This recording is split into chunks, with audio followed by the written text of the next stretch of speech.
Revision 2F को start करते हैं। फर्स्ट क्वेश्चन देखो, ये क्वेश्चन क्या कह रहा है, निम्नलिखित में कौन सा सत्य है, इसकी वैल्यू बतानी है। 1/2 1 मल्टीप्लाई बाई 2 लिख सकते हो ना 1/2 को। फिर 1/6 को क्या लिख सकते हो, 2 मल्टीप्लाई बाई 3। 1 से क्या गया 2, 2 से क्या गया 3 प्लस 1/12 को लिख सकते हो 3 multiply by 4 and so on up to 1/110। तो 10 से ही 11, तभी तो 110 होगा ये।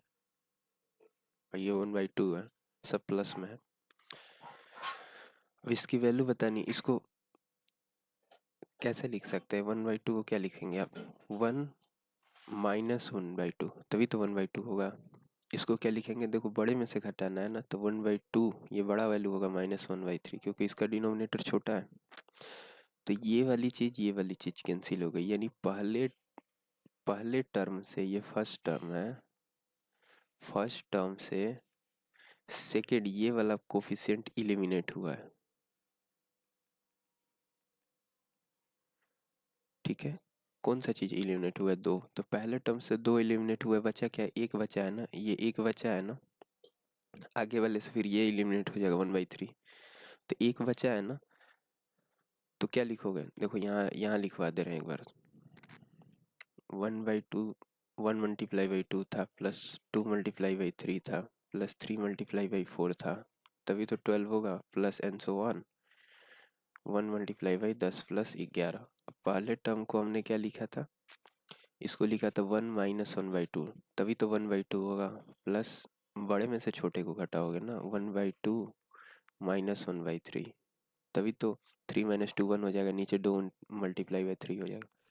तो ये वाला टर्म इससे कैंसिल हो गया था, ये मैंने देखा है। दो टर्म लिखने का, एटलीस्ट 2 टर्म लिखेंगे आप, तो आपको पता चल जाएगा क्या कैंसिल हो रहा है।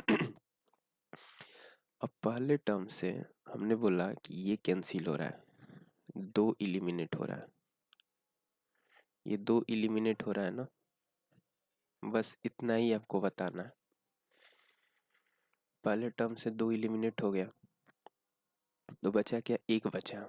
तो लास्ट टर्म से, पहले टर्म का फर्स्ट बच रहा है ना, तो लास्ट टर्म का लास्ट वाला बचेगा। तो 1 बचा है ना, लास्ट टर्म का लास्ट वाला बचेगा। ये 1/1 है, लास्ट टर्म का लास्ट वाला बचेगा। पहले टर्म का लास्ट वाला जब इलिमिनेट हुआ है, तो लास्ट टर्म का फर्स्ट वाला इलिमिनेट होगा। ये याद रखना, लास्ट टर्म का फर्स्ट वाला इलिमिनेट होगा। पहले टर्म का लास्ट वाला इलिमिनेट हुआ है, तो लास्ट टर्म का फर्स्ट वाला इलिमिनेट होगा। क्या बचा, 1/11। इसको खुद सॉल्व करोगे तो 11 12/11 हो जाएगा, 1 प्लस, तो 12/11 हो जाएगा। अब ये वैल्यू बताओ, इससे बड़ी है 5/6 से, 5/6 से बड़ी है। एक चीज और ध्यान दो, यहाँ पे कुछ लग रहा है मिस्टेक हो गया। लास्ट वाला टर्म पहले लिख लो कि प्लस में आ रहा है कि माइनस में आ रहा है, ये भी इंपॉर्टेंट है ना। ये इलिमिनेट तो होगा, ये तो कंफर्म है, ये इलिमिनेट होगा। लेकिन अब इस पूरे को जब आप लिखोगे, इस पूरे को जब आप लिखोगे, ये पता चल गया ना ये इलिमिनेट हुआ, तो लिखोगे जब पूरे को, तो क्या लिखोगे, 1/10 माइनस 1/11, 1/1 माइनस 1/2, 1/2 माइनस 1/3, 1/3 माइनस 1/4। पहले में से दूसरे को घटाया जा रहा है ना, पहले में से दूसरे को क्या किया जा रहा है, घटाया जा रहा है। छोटा वाला वैल्यू बड़ा होता है ना, तो निगेटिव साइन के साथ आ रहा है, देखो। तो इसको सॉल्व करोगे तो 10/11 होगा, 10/11। अब देखो 10/11 और 5/6 में कौन बड़ा है, 10/11 और 5/6 में कौन बड़ा है, ये तो आप परसेंटेज से कर लो, या फिर क्रॉस मल्टीप्लाई कर लो। 60 55 कोफिशिएंट लगा है बीच में बड़े का साथ। हमने पहले दोनों नंबर का कंपैरिजन किया, ये बोला है कि ऐसे बड़ा है ये। जब आप मल्टीप्लाई किए क्रॉस, तो आप पाए कि नहीं ये तो गलत आ रहा है। तो पहला तो असत्य है, कह रहे ना कौन सा कथन सत्य है, तो पहला तो गलत है। दूसरा वही चीज है, 1/3 1/15 1/35 और लास्ट है 1/43, 1/3 1/15 1/35 और लास्ट में क्या है 1/43। इसको सॉल्व करो, 1/1 multiply by 3 plus 1/3 multiply by 5 plus 1/7 5 multiply by 7, तभी तो 35 होगा।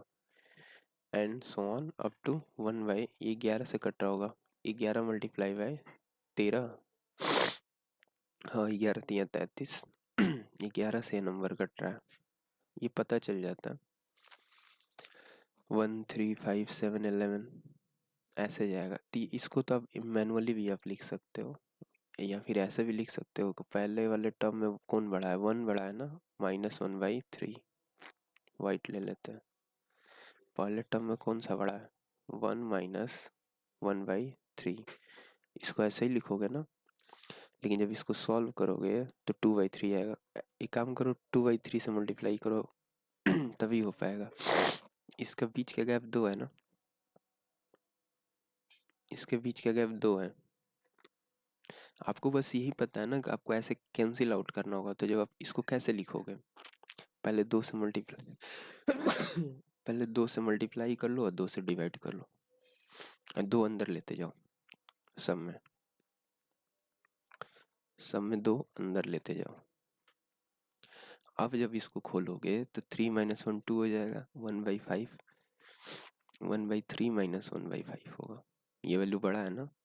अब इसको सॉल्व करोगे तो 15, 3 - 1 5 2 पर मिल जाएगा। ऐसे ही 1/5 - 1/7, 1/7 - 1/9 प्लस में जाएगा, क्योंकि दो दो का गैप बढ़ा है ना, 3 5 7 9 11 ऐसे जाएगा, लिख दे रहे हैं सब। 1/7 2 है, 2/7 मल्टीप्लाई बाई 9 और प्लस 2/9 मल्टीप्लाई बाई 11 और फिर 2 मल्टीप्लाई 11 और 13, 1 3 पहला टर्म 5 फिर 7 फिर 9 फिर 11, समझ में आ गया ना। अब इसको लिख लो, या नहीं लिखना इतना मत लिखो, आपको बस ये समझ में आ गया ना, इतना लिख के बेसिक समझ में आ गया कौन सा टर्म कट रहा है, 1 - 1/3, बस इतना ही दो टर्म लिख के और बता देना है कि क्या हो रहा है इन दो टर्म से ही। आपको पता चल गया ना, ये कैंसिल हो जा रहा है, तो पहले टर्म का फर्स्ट वाला बच रहा है, पहले टर्म का फर्स्ट वाला बच रहा है, तो लास्ट टर्म का कौन सा वाला बचेगा, लास्ट वाला बचेगा। पहले टर्म का फर्स्ट वाला बच रहा है तो लास्ट टर्म का लास्ट वाला बचेगा। ये पहले टर्म का फर्स्ट वाला, ये सेकंड वाला इलिमिनेट हो रहा है ना, तो लास्ट टर्म का फर्स्ट वाला इलिमिनेट होगा, ये बच जाएगा। तो 1/13 तो होगा ही। इसको लास्ट टर्म को एक बार लिख लो, इसको लिखना पड़ता है, जब इसको लिखोगे तभी तो पता चलेगा, प्लस साइन के साथ आएगा कि माइनस साइन से, तो 1/11 - 1/13, तो निगेटिव साइन के साथ आएगा, ये साइन निगेटिव आएगा, वैसे निगेटिव यहाँ डाल दो, 12/13,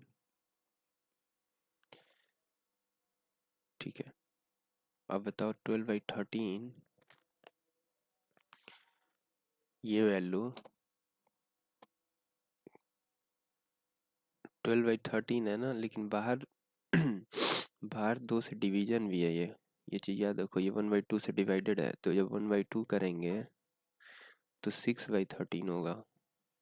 आपने इतने की तो वैल्यू लिख दी, लेकिन ये तब ला गया ना जब आपने 2 से मल्टीप्लाई 2 से डिवाइड किया, तो फाइनल टर्म में आप 2 से डिवाइड करोगे ना, ये देखो सारा ब्रैकेट के साथ है, इस सब में 1/2 बाहर आ रहा है और इसमें भी 1/2 बाहर आ रहा है, तो जब सॉल्व किए तो 6/13 आ गया। अब 6/13 वैल्यू जो है, ये बड़ी वैल्यू बता रहा है कि ये वैल्यू बड़ी है 7/13 से, तो 3×6 = 78, 17 13 7 91, 3×6 = 78, 3×6 = 78, 17 13 7 91, ऐसे क्रॉस मल्टीप्लाई कर लिए, बीच वाला साइन वैसे का वैसे ही रख दिए। अब बताओ ये वाला है नहीं, तो ये भी गलत है। अगला, एक व्यक्ति का आय उसकी व्यय उसकी आय का 70% है, ये एक चीज बोला, आय का परसेंटेज है ना, आय का 70% है, तो आय नीचे होगा, इसका 70% क्या है, व्यय है खर्च है ना, तो 70% क्या हो गया, 70/100, तो 7/10 हो गया, यही होगा ना। तो आय अगर 10 है तो व्यय क्या होगा, 7 होगा।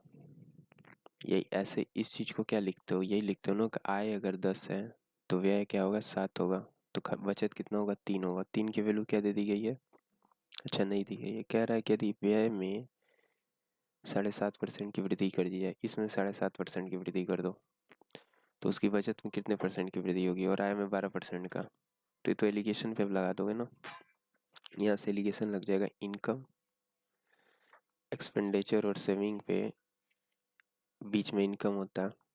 कह रहा है कि आय में 12% की वृद्धि हो रही है, व्यय में कितने परसेंट की हो रही है,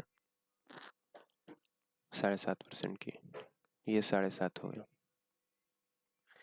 दोनों प्लस के साथ हो रहा है, कोई घट नहीं रहा है। तो सेविंग में कितने की वृद्धि होगी, यही बताना है ना। यहाँ एक्सपेंडिचर और सेविंग का रेशियो क्या है, 7 और 3 है ना, 7 और 3 है। इसका गैप कितने का हो गया, 7 4 11, 4.5 की। 3 की वैल्यू क्या है, 4.5। 7 4 11 एक बार, तो 15 बार में जा रहा है, 15 7 105, ये 10.5 हो गया। इधर से इधर जाने पर इंक्रीज हो रहा है, तो 22.5 हो जाएगा। ये ऐड हो जाएगा ना 12 में। ये चीज़ क्या होगा, जब इसमें यहाँ से निकल गया 15 से मल्टीप्लाई करने के बाद, 15 3 45, 1.5 से मल्टीप्लाई किया हो ना, तो ये भी आराम से 10.5 हो गया। ठीक, ये चीज़ क्लियर। तो ऐड हो गया, तो 22.5 आंसर। चावल का मूल्य 30% बढ़ जाता है तो एक परिवार की खपत कम कर दी जाती है। चावल के मूल्य में क्या किया, 30% बढ़ जाता है तो परिवार अपनी खपत कम कर देता है ना। तो price multiply by consumption equal to what, expenditure. अब प्राइस बढ़ गया, 10 से क्या हो गया 13, 30% का मतलब 3/10। खपत कम दिया है ना, कर दिया। चावल का खर्च केवल 10%, एक्सपेंडिचर, अब कोई एक चीज कांस्टेंट होगा तो ये कांस्टेंट होगा, क्योंकि एक्सपेंडिचर कह रहा है ना खर्च 10% बढ़ जाए, खपत कम करना है, ऐसे कम नहीं, कांस्टेंट नहीं है खपत, ऐसे कम 10% बढ़ जाए, खर्च पहले 10% बढ़ा लो, 10 से 11। तो ये क्या होगा, ये 1 होगा ना, तभी तो 1 में 10 से मल्टीप्लाई करोगे तो 10 होगा। ये क्या होगा, 13/11, 11/13, ये 11/13 होगा। अब देखो पहले कंजप्शन 1 था, अब क्या हो गया 11/13। ये रेशियो काट दो, पहले का ये बाद का। 13, पहले 13 था, क्रॉस मल्टीप्लाई करोगे तो 13 हो जाएगा, पहले 13 था वो घट के 11 हो गया। लेकिन यहाँ क्या दिया है, कुल खपत 10 किलो प्रति माह थी, पहले केवल चावल की खपत क्या थी, कुल खपत 10 किलोग्राम प्रति माह थी। 13 की वैल्यू क्या थी, 10 kg। तो 11 की वैल्यू क्या हो जाएगी, 10/13, इतना केजी हो जाएगी। तो प्रति माह चावल की खपत कितनी है, वर्तमान में प्रति माह, यानी अब। बाद का मतलब क्या होता है, वर्तमान। वर्तमान में चावल की खपत कितनी है, तो 100 कितना हो गया, 11 × 10/13, 110 हो गया ना, 3 × 78, 63 × 91, 13 × 8 = 104, और 5, 104 6 10 होगा ना, 6/13। ये ऑप्शन। एक टूर्नामेंट में एक टीम ने 40 मैच खेले, उनमें से 30% जीते हैं। यदि वे से 60% मैच जीत जाते तो उनका कुल जीत प्रतिशत 50% होता। अब देखो यहाँ भी परसेंटेज है, यहाँ भी परसेंटेज है, यहाँ भी परसेंटेज है। तो पहले 30% जीता है, शेष 40%, 60% अगर जीत जाता है तो कंबाइन कितना हो जाता, 90%, 50%। तो एलिगेशन अप्लाई कर दो, यहाँ 20 हो गया, यहाँ 10 हो गया, 1:2, यही हुआ ना, यहाँ 20 यहाँ 10। अब 30 की वैल्यू क्या है, एक की वैल्यू क्या है, 40 है, क्योंकि 30 मैचेस खेला है, 40 मैच खेला है ना, जिसमें 30% जीता है। तो 60% मैच खेला होगा तो कितना मैच था 60% वाला, 80 होगा। इसकी वैल्यू 80 हो जाएगी, 80 मैच, 40 दूना 80। अब कह रहा है मान लीजिए यदि वे शेष मैचों में से 90% जीतता, 60 की जगह 90 जीतता। इसको यहाँ करते हैं, मान लो पहले 30 जीता था, अब अगर 60 के जगह क्या जीतता, 90 जीतता, तो एवरेज ओवरऑल कितना होता, ये नहीं पता। इसका गैप ये देखो, ये 30 की वैल्यू 40 थी, 1:2 ही थी ना, ठीक है, तो इसके बीच का गैप लोगे 60%। इसको रेशियो में ब्रेक कर दो, 2/3 हो गया। तो 30 में इधर ऐड करोगे ना, प्लस 60 का 2/3, 30 दूना 60, 20 दूना 40, 70% एक्स की वैल्यू आ गई। आंसर कौन सा क्वेश्चन था? ये था ना। तो शेष में से 90%, टूर्नामेंट में टीम द्वारा जीते गए मैचों की कुल संख्या कितनी थी? अच्छा, एक की वैल्यू 40 है, अब 60% की जगह वो 90% अगर जीत रहा है तो कितना एक्स्ट्रा जीत रहा? अब यहाँ एक चीज मिस्टेक हो गई है, 60, एक की वैल्यू 40 थी तो दो की वैल्यू 80 हो गई। तो 60 मैचेस के लिए तो 80 था ना, यहाँ रेशियो काटना था ऐसे, ये इसको 40 करना था, इसको 80 करना था। रेशियो तो वही रहता, अभी ध्यान से देखो, 30 मैचेस के लिए 30% जीतने के लिए 40 मैचेज में कितना जीता है? 30% जीता है ना। तो 90% में कितना जाएगा? अच्छा, ये 80 के लिए ये अभी ऐसे नहीं अप्लाई होगा, ध्यान से समझो, ये रेशियो से चलेगा, एलिगेशन नहीं लगेगा यहाँ। ओवरऑल बोला है क्या? यदि वे शेष 90% जीते टूर्नामेंट में जीते गए मैचों की संख्या। अब यहाँ से ये वाला जो लाइन है ना, ये कि विशेष मैचेज में से 90%, 60 की जगह अगर 90 जीतता तो उसके द्वारा जीते गए कुल मैचों की संख्या बताओ। तो पहले तो 40 जीत रहा था, 40 मैच, जो कि 30% वाले में था। अब 60 मैच अगर जीता था, 60 मैच के लिए कितना, 60% के लिए 80 मैच है, तो 1% के लिए क्या हो गया, 90% के लिए क्या हो गया, 80/60 मल्टीप्लाई बाई 90, कैंसिल हो गया, 3×3 = 9, 2×4 = 8, 4×3 = 12, 12 मैच हो गया। यही हुआ ना, परसेंट है तो कैंसिल हो जाएगा, ये भी 0, 12 मैच।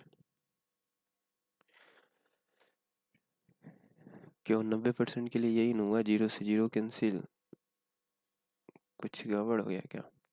3×3 = 9 और 20×2 = 40, 12 मैच।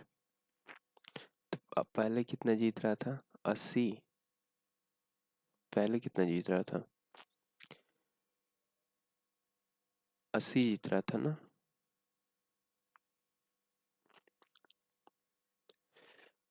ये अच्छा क्वेश्चन है, स्कैट का आया हुआ है, इस क्वेश्चन को भी पास करते हैं। अगला देखते हैं। दो संख्याओं का योग 18 है। जब छोटी संख्या में 10% की कमी की जाती है, बड़ी संख्या में 10% बढ़ाया जाता है। मान लो दोनों 100% होगा ना, अपने आप में एक्स वाई होगा, दो संख्या 100% होगा। पहले में 10% बढ़ाया हो, 110 कर दिया हो, दूसरे में 12%, 10% कम किया हो। पहले में 10 कम किया हो ना, छोटी है ये, मान लो एक्स छोटा है, तो इसका 90% हो जाएगा, 90% ऑफ एक्स। और बड़े वाले में क्या किया, 10% बढ़ा दिए तो 110% हो गया टोटल। तो उनका अंतर क्या हो गया? अब बड़े में से छोटे को कम करना है, तो 110x वाई ना माइनस 90x, इसकी वैल्यू 12 हो गई। तो इन दोनों संख्याओं का गुणनफल क्या होगा? एक्स वाई की वैल्यू बतानी है। और x प्लस वाई की वैल्यू क्या दिया है? 18। एक्स प्लस वाई की वैल्यू 18 होगी ना, इसको कैंसिल कर दें, 55 दूना 110 वाई माइनस 45 इक्वल टू 4 से 2 से काटे, 2×6 = 12, 6 हो गया। अब नहीं कटेगा, यहाँ 55 से मल्टीप्लाई कर दो, 55y 45x है, ठीक है, इक्वेशन बन गया। 45 से मल्टीप्लाई कर लो, इसमें 45 मल्टीप्लाई करते हो तो 45x 45y, इसकी वैल्यू 45 दूना 90 और 9 दूना 18, 9 9 81, 810 हो जाएगा। यही हो ना, 45 से मल्टीप्लाई कर दिए तो, ठीक है, 45 का मल्टीपल कियो,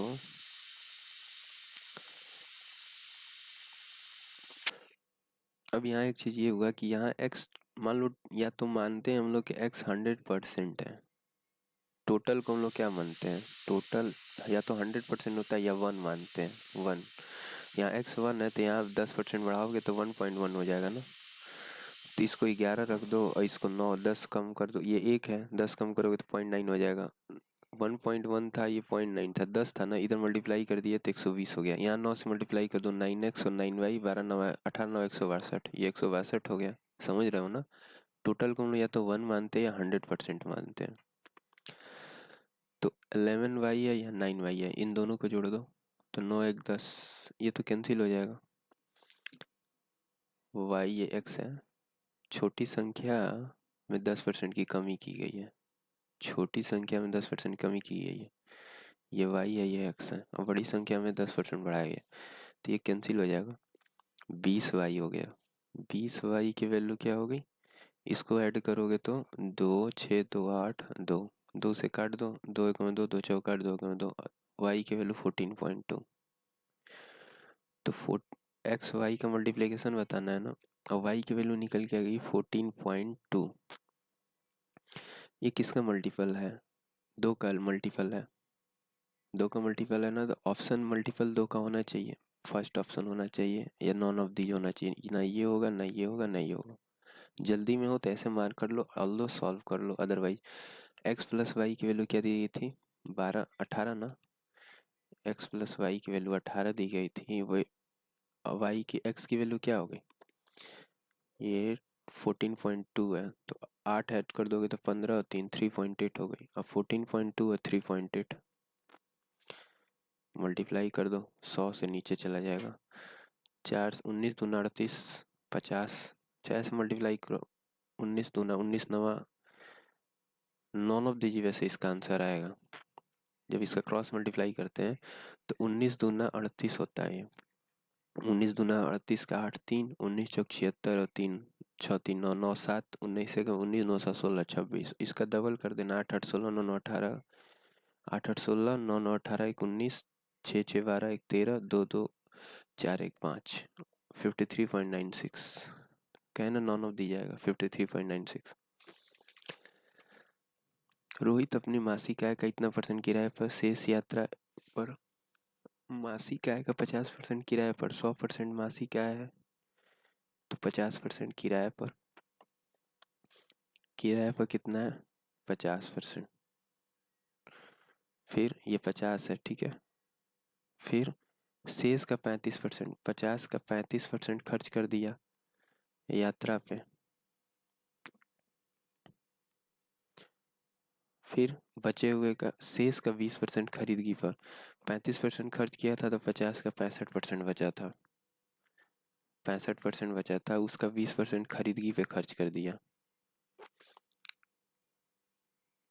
अब क्या हुआ, यदि यात्रा पर खर्च की कुल राशि 1400 रुपये, यात्रा पर कितना खर्च किया, 50 गुणे 35%, इसकी वैल्यू है 1400, इसकी वैल्यू क्या है 1400 रुपये, रुपये में निकालना है ना, इसीलिए रुपये वाला ऊपर रखे हैं। तो पूछ रहा है खरीदगी पर खर्च की राशि, खरीदगी पे कितना खर्च किया, 50 गुणे 65 गुणे 20%, तो ये तो खत्म हो जाएगा यहाँ से, 50 ये खत्म हो जाएगा, और 65 है यहाँ 20 है, 35 है, 7 दूना 14, 7 5 35, 13 5 65, आंसर 13 का मल्टीपल होगा, 13 चौका 52, 13 चौका नहीं है, 13 13 चौका 52, सिर्फ यही ऑप्शन है, मल्टीप्लाई कर भी ले सकते हो। 13 चौका 52, ये 2 यहाँ से ले लो, ये 2 यहाँ से ले लो, तो 13 चौका 52 ही तो हो गया, और एक जीरो ये है, 2 जीरो ये है, क्योंकि परसेंटेज है ना, ये परसेंटेज 65 क्या है, परसेंट है ये, यहाँ 65% है, बचा हुआ 65% का 20% खरीदगी पे खर्च किया था, बचे हुए 65% का वो 20% क्या किया था खरीदगी पे, तो परसेंटेज तो डिवाइडेड बाई 100 भी होगा, यहाँ 100 रख लो, ये जीरो से जीरो कैंसिल हो गया, आंसर ही 520 आ गया। वैसे तुम फर्स्ट डिजिट से ही सॉल्व करते। एक सारी जनसंख्या कितनी 15% प्रति दर से बढ़ी 3 वर्ष के बाद जनसंख्या क्या होगी, 115% की फ्रैक्शनल वैल्यू क्या होती है, 3/20, 3 वर्ष बाद क्या होगा, 23 गुणे 23 गुणे 23, बटा 2 दूने 4 दूने 8, 8,000। अभी क्या है 176,000, 3 0 कैंसिल, 8 से कटता होगा, 8 दूना का 16, 8 दूना का 16, आंसर 11 का मल्टीपल होगा। आंसर 2 का भी मल्टीपल होगा, 2 का मल्टीपल सब है, 11 का मल्टीपल देखो कैसे चेक करते हैं। First second third odd multiple थे, एक बार जो क्लोजेस्ट ऑप्शन है देखो 267 या 377 है, या 367 है, या 37 है। पहले या तो इसको इसको चेक करेंगे या फिर इसको इसको चेक करेंगे। हम इसको देख लेते हैं। अब तो ऑप्शन चेक करना ही पड़ेगा। जब ऑप्शन चेक करोगे अपना तो 267574 आ जाएगा, 267674, ये वाला आंसर आ जाएगा। मल्टीप्लाई करोगे तो कैसे मल्टीप्लाई करेंगे, 23 का स्क्वायर का 529, इसमें 23 से मल्टीप्लाई करना है तो 3 9 27, 3 दूना 6 2 8, 3 5 15, 2 9 18, 8 1 2 2 4 1 5 2 5 10, 7 8 8 16, 5 5 10 1 11, 1 1 2 1 3 1। इसका डबल करना है तो 7 दूना 14, 6 6 12 1 13, 1 1 2 1 3, 3 3 6, 1 1 2, इसका 11 से मल्टीप्लाई करना है तो 4 तो होगा ही, फिर 4 3 7 होगा, उसके बाद 4 होगा, फिर 4 और 3 7 होगा, फिर 3 और 3 6 होगा, और 6 7 4 लास्ट में किस में आ रहा है, इसमें आ रहा है और इसमें आ रहा है। और आगे बढ़ते हैं, 3 3 6 हो गया ना, उसके बाद 6 3 9 हो गया, देखो 4 हो गया, फिर 4 और 3 7 हो गया, फिर 3 3 6 हो गया, फिर 6 3 9 हो गया। कुछ गड़बड़ हो गया है क्या कहीं, 3 9 27, 3 दूना 6 2 8, 3 5 15, 2 9 18, 2 दूना 4 1 5, 2 5 10। ठीक तो है, 7 8 8 16, 5 10 1 11, 1 1 2।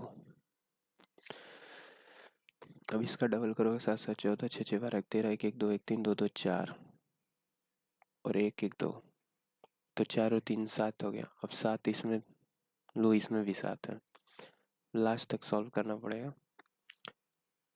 4 3 7 और 2 आंसर, ये गलत है सही, तो ऐसे मल्टीप्लाई कर लेना। दो उम्मीदवारों के बीच एक चुनाव में विजेता को डाले गए, या बीपीएस आरआरबी पीओ मेंस का 22 में पेपर जो हुआ था। दो उम्मीदवारों के बीच एक चुनाव में विजेता को डाले गए कुल मतों का 40% प्राप्त होता है। टोटल मत कितना डाले गए, 100%। वैलिड वोट्स का 40% प्राप्त होता है विजेता को, डाले गए कुल मतों का 40% प्राप्त होता है। अच्छा, डाले गए कुल मतों का, मान लो डाले गए कुल मतों की संख्या n थी, ये बोला ना पहली लाइन से आप क्या निकालोगे, डाले गए कुल मतों की संख्या क्या थी, n थी, n का 40% प्राप्त होता है विजेता को। अब कह रहा है 30% वोट अमान्य हो गए, डाले गए जो भी वोट थे उसके 30% अमान्य हो गए थे तो 70% वैलिड वोट्स थे। यदि विजेता और हारने वाले के बीच मतों का अंतर 120 है। अब देखो वैलिड वोट्स का ही तो इसको 40% मिला होगा, तो यहाँ इसको ये ना लिख के ये लिखो, अब 70% जो मिला है इसका 40% विजेता को मिल गया, तो 70% का 60% डाले गए मतों, कुल मतों का 40% मिला था, n का 40% मिला था विजेता को ना, नहीं ठीक है, ये ठीक है। बाकी 70% वैलिड थे, 30% अनवैलिड हो गए, 70% वैलिड थे। इनवैलिड वोटों का कितना मिला होगा हारने वाले को, इनके बीच के मतों का अंतर 120 है, तो ये टोटल वैलिड वोट्स थे। ये टोटल क्या हो गया, valid votes, total valid votes. इसमें से अगर विजेता का वोट घटा देंगे तो हारने वाले को मिल जाएगा ना, तो n कॉमन ले लो, ये टोटल वैलिड वोट्स है ना, इसमें से विजेता का वोट हटा देंगे तो हारने वाले को मिल जाएगा, तो 70 माइनस 40, इसकी वैल्यू क्या है 120। अब भाई कॉमन लोगे तब देखो पहले 70 तो आएगा, 30 की वैल्यू क्या है, ये परसेंटेज है ना, बाहर परसेंटेज रखो तो डिवाइड बाई 100 हो जाएगा, तो n की वैल्यू क्या हो गई, 3 चौका 12, 4000, ऑलमोस्ट 4000। ये 0 से तो एक 0 कैंसिल हो गया, 3 चौका 12, कुछ कहीं गड़बड़ हुआ है क्या? टोटल वोट्स थे एन, एन का 40% विजेता को मिल गया, कुल डाले गए मतों का 30% अवैध हो गया, तो एन का 70% वैलिड था। हारने वाले के बीच का अंतर 120 है, तो 120, 120 है ना परसेंटेज, तो ये डिवाइडेड बाई 100 है, उधर जाएगा तो 1200 हो जाएगा, गुणे 100 बटे 30, 3 चौका 12, 4000 आंसर आएगा। एन की वैल्यू कितनी है? 4000, 4000 टोटल वोट है, तो डाले गए कुल मतों, डाले चुनाव में डाले गए कुल मत कितने हैं? 4000 वोट्स थे ना डाले गए। इस क्वेश्चन को भी पास करो, ठीक है।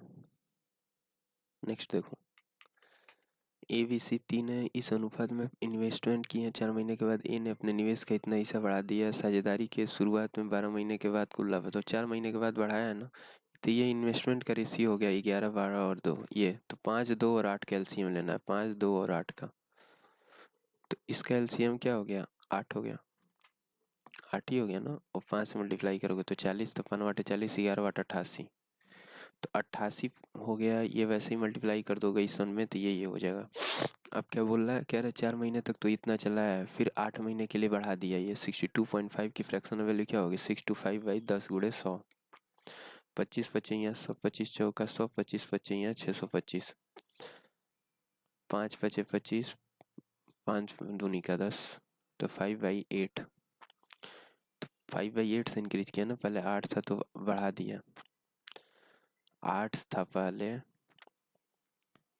कितना बड़ा है? 13, तो 11/88, 13 से मल्टीप्लाई करोगे तो 143 हो जाएगा, तो 143 8 महीने के लिए जाएगा, बाकी ये सब तो 12 महीने के लिए रहेंगे। अब यहाँ से रेशियो काट लेना, ये रेशियो आ जाएगा, टोटल कितना हो गया? 1019, इसकी वैल्यू दे दी गई है 1019, इसकी वैल्यू दे दी गई है, हमको क्या बताना है? एक के कितना लाभ हुआ, एक टोटल कितना लाभ? 374 की वैल्यू बताना है, 1019 की वैल्यू दे दी गई है 138584, हमको 1374 की वैल्यू बतानी है। अब देखो 4 चौका 16, यूनिट डिजिट पे 6 है, नीचे 9 है, 9 का क्या मल्टीपल 6 है? 9 चौका 36, सब में है।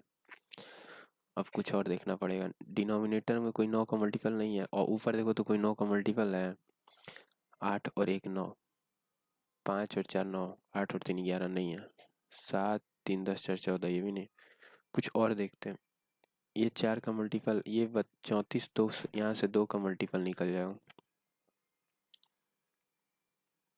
7 4 11 और 3 14, ठीक है, ये 3 का मल्टीपल नहीं है, डिनोमिनेटर 9 1 10 11, ये भी 3 का मल्टीपल नहीं है, 3 का मल्टीपल है 8 4 12, 5 1 6, 8 3 11 नहीं है 3 का, यहाँ से ये 4 का मल्टीपल है, तो आंसर तो 4 का मल्टीपल होगा, ये मल्टीपल नहीं है 4 का, ये मल्टीपल है 4 का, ठीक है, बी भी है, सी भी है और डी भी है। 8 का मल्टीपल देख लो, 8 एकम में 8, 8 पचे 40, ये नहीं है, 8 एकम में 8, ये भी नहीं है, सिर्फ एक ऑप्शन है जो 8 का मल्टीपल है, तो 8 के मल्टीपल से सॉल्व हो गया, 4 दूना का 8, 8 का मल्टीपल से सॉल्व हो जाएगा। ये क्वेश्चन क्या कह रहा है, एक घोल में अम्ल और पानी का अनुपात इस रेशियो में है, 2 लीटर ए को 5 लीटर बी के साथ मिलाया जाता है एक नया घोल सी प्राप्त करने के लिए, इसमें 3 लीटर अल्कोहल भी मिलाया जाता है, 1.5 लीटर घोल सी में कितना अल्कोहल और मिलाया जाता है कि अंतिम घोल में पानी और अल्कोहल का अनुपात 2:1, ये 3:2 है, ये 5:7 है।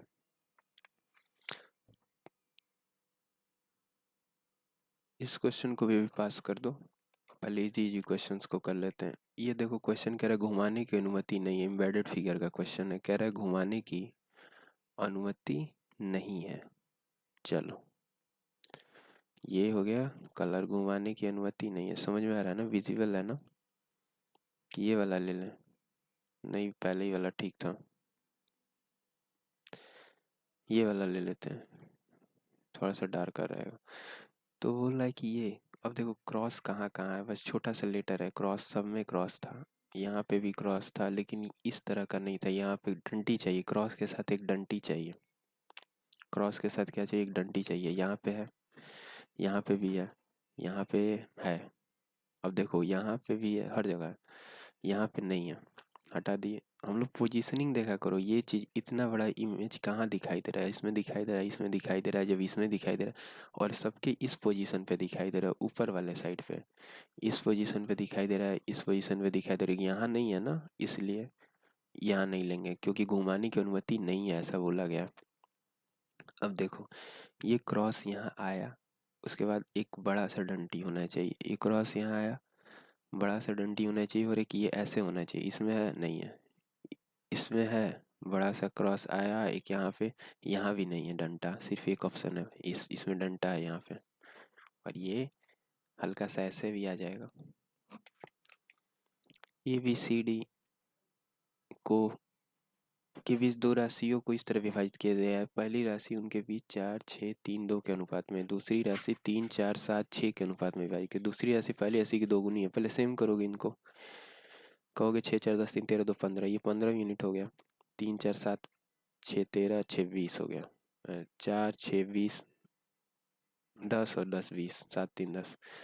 तो पहली राशि क्या कह रहा है, पहली राशि की दोगुनी है, 15 का दोगुना है ये, नहीं है ना, तो एलसीएम लेने के बजाय आप डायरेक्ट देखिए कि 15, पहले इनको सेम कर लो, ठीक है। तो कहोगे कि इस 15 और 20 का एलसीएम क्या हो जाएगा, इसमें 4 से मल्टीप्लाई करोगे तो 60 हो जाएगा, और 20 यहाँ 60 हो जाएगा, इसमें 3 से मल्टीप्लाई कर देना। अब क्या रहा है, पहली ये दोगुनी है इसमें 2 से और मल्टीप्लाई कर दोगे तो दोगुनी हो जाएगी ना 20 की, तो 2 से इसको काट दो तो 15 दूनी का 30 और 20 दिया 60, ये 60 हो गया, तो यानी इसमें 3 से मल्टीप्लाई करना है, इसमें 2 से करना है। इसको तो फिक्स रखना है ना, क्योंकि ये रेशियो में डायरेक्ट मल्टीप्लाई कर देंगे, 3 3 9 3 चौका 12 3 7 21 3 छक्का 18, इसमें 2 से मल्टीप्लाई 2 छक्का 12 2 8 2 चौका 8 2 छक्का 12 2 तेरह 2 2 नी 4, अब ऐड कर दो 9 8 17, इस रेशियो में आ गया। समझ में आया कि नहीं, इजी क्वेश्चन था ये। इनका सम 15 हो रहा था, इनका सम 20 हो रहा था, कहा है कि पहले इन दोनों को सेम करो तब दो गुना बताओगे ना, तो 15 और 20 है तो इसके पास का नंबर, इसका एलसीएम 60 हो गया, तो 20 15 चौका 60 और 20 तिया 60, ऐसे मल्टीप्लाई करोगे, फिर बोलोगे कि दूसरी राशि पहली राशि की दोगुनी है, तो इसमें 2 से मल्टीप्लाई करोगे तो दोगुनी हो जाएगी, क्योंकि अभी तो इक्वल हुए हैं, तो 2 से मल्टीप्लाई करोगे तो 2 दूना 4, यहाँ 3 बचा यहाँ 2 बचा, और इसको ना ऐसे बड़े ब्रैकेट में बना लेना ताकि ये फिक्स है, ये रेशियो से निकल कर आया ना, टोटल सम रेशियोज का यूनिट सम है, रेशियो का सम है, तो काट दोगे तो यहाँ 2 से बस मल्टीप्लाई करना रह जाएगा, और यहाँ 3 से बस डायरेक्ट मल्टीप्लाई करके ऐड कर देना आंसर। घुमाने की अनुमति नहीं है। ये कौन सा शेप बन रहा है, देखो ई का शेप बन रहा है ना, ई का शेप बन रहा है ऐसे, ई का शेप कहाँ का बन रहा है पहले वो देखते हैं, और ये एक और चीज़ है, ये एम का भी शेप बन रहा है, नहीं एम का शेप बन रहा है ऐसे, ऐसे एम का शेप यहाँ है नहीं, यहाँ कहीं एम का शेप बन रहा है ऐसे, कहीं भी नहीं बन रहा, इसमें बन रहा है, कहाँ बन रहा है एम का, यहाँ बन रहा है ना, इसमें भी बन रहा है यहाँ ऐसे, लेकिन यहाँ ऐसे जोड़ा नहीं है, तो ये भी गलत, यहाँ भी बन रहा है एम का शेप, यहाँ जोड़ा तो है, यहाँ ई की तरह भी बन रहा है, को ध्यान से देखते हैं, ये एम का शेप तो यहाँ ऐसे बन रहा है, ठीक है, ये एम का शेप यहाँ बन गया, ये ई ऐसे जोड़ भी दिया है, जोड़ भी दिया है ना फिर क्या अलग है यहाँ पे ऐड, ये ना पूरा नहीं जोड़ा था, यहाँ पे आधा कट कर दिया था, पूरा नहीं जोड़ा था, और यहाँ पूरा जोड़ा है, ये ऐसे पूरा ऐसे, ये ऐसे, ये ऐसे, और फिर ये ऐसे करके ये ऐसे, तो ये बी ऑप्शन हो गया, ठीक है।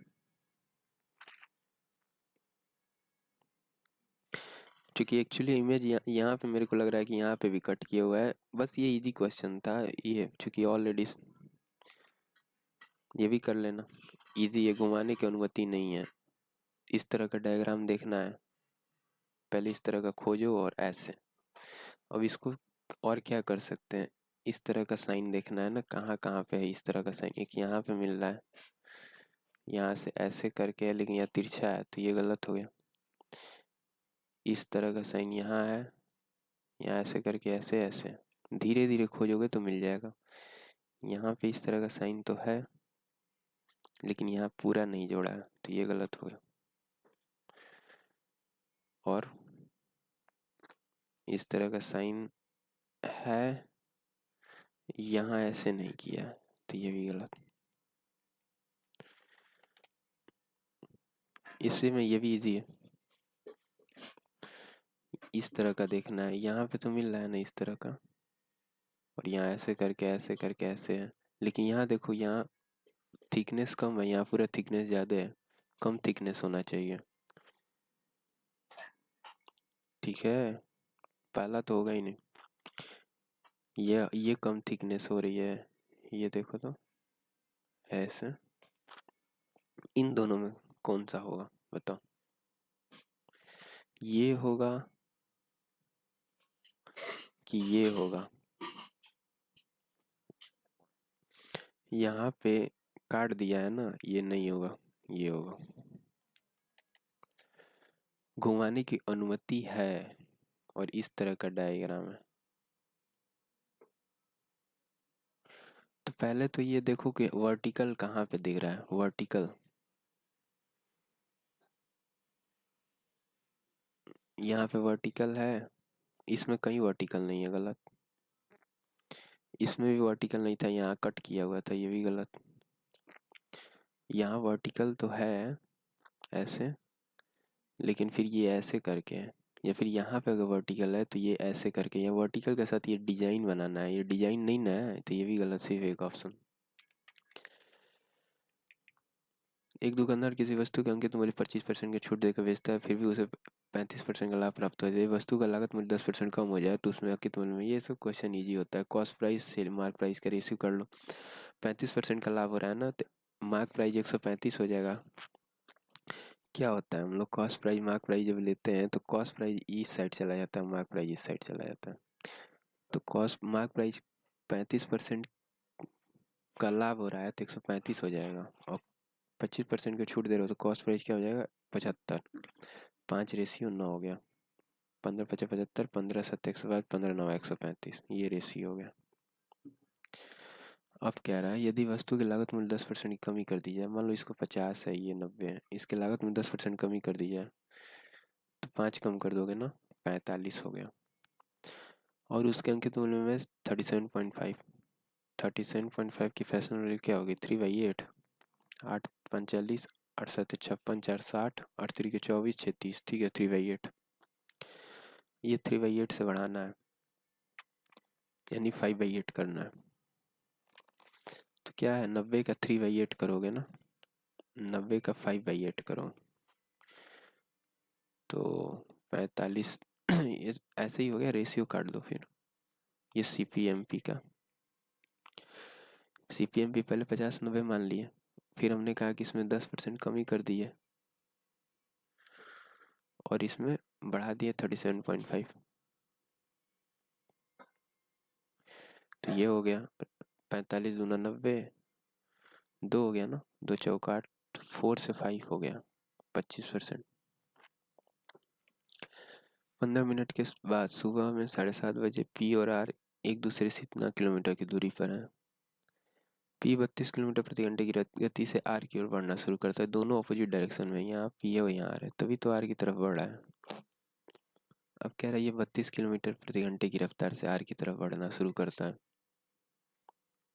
और क्या होता है, 8:30 बजे R 8 किलोमीटर की गति से P की तरफ, तो 7:45 से 8:30 के बीच में गैप कितने का है, 15, 30, 45 मिनट है ना, तो 45/60 1 घंटा हो जाएगा, और 32 किलोमीटर की स्पीड से दौड़ रहा है तो कितना किलोमीटर दौड़ा होगा, 4/32, 15×4 = 60, 15×3 = 45, 3×8 = 24 किलोमीटर दौड़ गया होगा। तो बचा कितना होगा, 224 कम कर दो 96 में से, कितना हो गया, 272 किलोमीटर। अब रिलेटिव स्पीड ले लो 32 और 8 40। कितने समय बाद पे मिलेंगे वो? अब 8:45 हो गया है, 8:30 तो हो गया है। 8:30 पे दोनों को स्टार्ट किए हैं, दोनों ऑपोजिट डायरेक्शन में, OPOSI ऑपोजिट डायरेक्शन में एक दूसरे की तरफ चलना शुरू करते हैं। तो ये 40 की स्पीड से चलेंगे तो कितना टाइम लगेगा? टोटल डिस्टेंस अपन टोटल स्पीड, ये टाइम हो गया ना। तो 4 × 7 = 28, 4 × 6 = 24, 3 × 4 = 32, इतना आवर, 6 घंटा 8 मिनट। तो 8 6 14, 2 तो बज गया। देखो केवल 8 बजे जोड़ो तो 8 और 6 14, 2 बज गया। और ये क्या है? 4 × 6 = 24 और 3 × 4 = 32, 6.8 आवर्स हो गया ना। 8 है ना, और यहाँ 30 है। इसका मतलब क्या हुआ? इसको डिवाइड करो पहले ऐसे, ये किलोमीटर पर आवर है और ये किलोमीटर में है। तो जब इसको सॉल्व किया हो तो 4 × 6 = 24 और 3 × 4 = 32, 68/10 आवर है। तो इसको मिनट में चेंज करोगे तो 60, या फिर 60 से डिवाइड करोगे तो 2 6 और 8, 2 तो बच गया। 60 इसमें से ले लोगे तो 3 बच जाएगा, और 20 बचाना, और 30 50। तो 3 30 होगा, क्योंकि 3 50 आंसर आना चाहिए, वैसे 3 30 हो रहा है। इसको हम रिव्यू कर देंगे। इसके करीबी ऑप्शन यही है, 3 30, 4 50 नहीं होगा। ये ज़्यादा होगा, ये ज़्यादा होगा। तो ऑप्शन से तो हो गया, चूंकि 15 मिनट बाद बोला है ना, तो यहाँ पे इंग्लिश में देख लेते हैं। After 15 minute P starts moving towards R. English में जब पढ़ोगे तो समझ होगा, इसके 15 मिनट बाद यानी 8 बजे से चलना शुरू किया था वो। तो 8 बजे से आधा घंटा में 16 किलोमीटर जाएगा ना। तो 45 मिनट हम चला दिए थे ना, वो 16 किलोमीटर गया था। तो इंग्लिश पढ़ लिया करो इस क्वेश्चन में। हिंदी में मैं तो सॉल्व कर दिया हूँ, तो जो बच्चा हिंदी पढ़ के सॉल्व करेगा तो देखो वो ये आंसर आ जाएगा उसका, 3:50। इसलिए कह रहे हैं इंग्लिश भी, इस क्वेश्चन को स्पेशली सॉल्व किया गया है ताकि आप इंग्लिश पढ़ लिया करिए एक बार। ये लास्ट क्वेश्चन है। ए और बी सी की कुल मासिक आय ये है। एक अपनी आय का 20%, बी 10% और सी 50% बचाता है। यदि उनके मासिक व्यय ये इस अनुपात में है तो उनकी मासिक आय का योग बताओ। 20% बचा रहा है, ये 10% बचा रहा है, ये 25% बचा रहा है, और मासिक आय का सम दिया है तो आराम से निकाल लोगे ना। 3 4 5 के रेशियो में 4 से मल्टीप्लाई करो। 4 3 12, 4 4 16, 4 5 20, ये व्यय हो गया। तो इसको लिख लो ए बी सी। ये इनका मान लो ए बी सी, इनके इनकम तो अपने आप में 100% होंगे ना। अब एक्सपेंस, इस सबका इनकम क्या होगा? 100% होगा। बी सी सबका इनकम क्या होगा? 100%। इससे कोई मतलब नहीं है वैसे। एक्सपेंस है 20%, 10% और 25%। तो सेविंग क्या होगा? 80% होगा ना। अब 80 की वैल्यू 3 दे दी गई है, 3:4:5 में सेव करा। 80 की वैल्यू 3 दी गई है तो 100 की वैल्यू बताओ। इनकम कितना हो गया? तो 15/4। ऐसे ही इसका निकाल लेना 90%, क्योंकि 10% एक्सपेंस करा, 10% 4%, 90% सेव करता होगा। 90 की वैल्यू ये है तो 100 की वैल्यू बता लो। ऐसे ही ये 75 की वैल्यू है तो 100 की वैल्यू बता लो। आराम से यहाँ से तुमको इनकम का रेशियो मिल गया। इनकम का रेशियो ये मिल गया। क्रॉस मल्टीप्लाई करके कैंसिल आउट कर दोगे, रेशियो लेकर मिल जाएगा। सम इसकी वैल्यू 7 हो गई, 102,720। ये 107 की वैल्यू है। हमें क्या बताना? ए और सी की मासी क्या है? ए सी की मासी क्या है? क्या हो? ए और सी 8 7 15 75 की वैल्यू बताना है। आंसर 25 का मल्टीपल होगा। ये भी है, ये भी है, ये भी सब है। 3 का मल्टीपल भी है, 7 2 9, ये 8 1 9 6 7 5 12 सब है, ये भी है। 5 6 है, 5 2 7 5 12 सब 3 का मल्टीपल है। यहाँ भी 3 का मल्टीपल निकलना है ना। 7 2 9, 2 1 3 का मल्टीपल यहाँ से भी, तो आंसर 9 का मल्टीपल होगा। ये भी 9 का मल्टीपल है, 8 1 9 7 5 12 6 18 ये भी 9 का है, ये नहीं है, ये भी 9 का है। 6 2 8 और 10 18 तीनों है, सॉल्व करना पड़ेगा।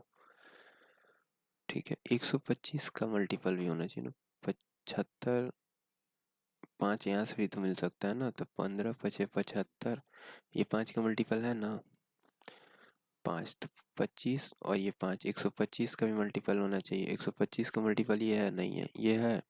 125 में 7 से मल्टीप्लाई करोगे तो 25 7 125, हाँ ये है, ये है नहीं, ये है। 125 का मल्टीपल, हाँ ये भी है, डबल कर दोगे तो 250 हो जाएगा। तो इतना तो चलेगा। अब क्या करें, अब यूनिट डिजिट अलग अलग है, इसका यूनिट डिजिट 5 है, इसका यूनिट डिजिट 0 है। ये 0 कैंसिल होगा इससे, 7 1 8 नहीं कैंसिल होगा, तो 0 तो बचेगा, इसलिए ये ऑप्शन सही है, ये गलत है, क्योंकि ये 0 बचा रह जाएगा, नीचे से नहीं कैंसिल हो रहा। तो बस यही लास्ट क्वेश्चन था, करते हैं सेशन को द एंड। और जो पास किए गए क्वेश्चन है उसको अगले सेशन में करा देंगे, लंबा सेशन हो गया।